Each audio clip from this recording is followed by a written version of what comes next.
I'm Lisa Gould. I'm a financial consultant. Let's talk about how your brain's reward system affects your spending. When we talk about a reward system, really what we're talking about is dopamine. Dopamine is a neurotransmitter, a chemical messenger in our brains that helps us recognize when we get a reward. If I were to ask you, when do you think you get the biggest dopamine hit when you're making a purchase? If you were to say, well, when I get it home, when I put it on, when I get inside and drive it, you'd be wrong, because the biggest dopamine hit comes in anticipation, that moment right before you hit yes, the moment right before you walk up to the register or sign for the car. That is when we have the biggest dopamine hit. And here's why. When in that moment, our brains imagine all the good possibilities of this item, everything that it's going to bring to our lives. Let's say you have a house and you want to remodel your kitchen. You are sitting down with a designer and an architect, and you're shopping for a new sink and a new dishwasher, and everything's going to be beautiful. And you imagine these fabulous dinner parties that you're going to have, and how the family's going to sit around and have breakfast every day and drinks with your girlfriends in there. All of it is in your imagination, and that is when the dopamine is at its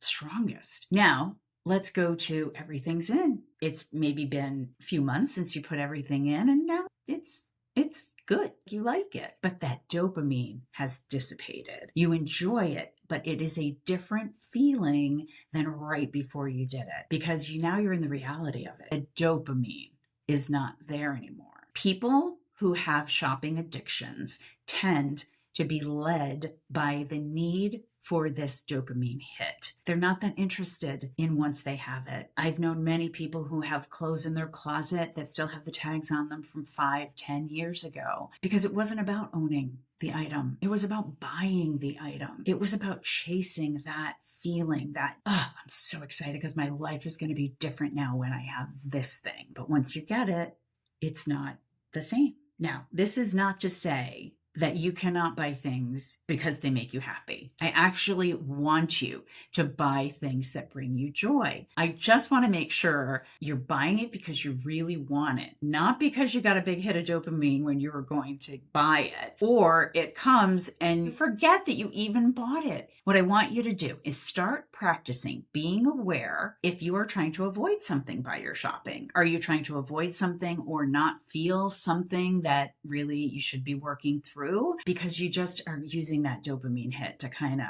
make the other things go away? Be aware of it, and then you can make changes if you need to. And if you want to learn more about this, check out the video on impulse spending.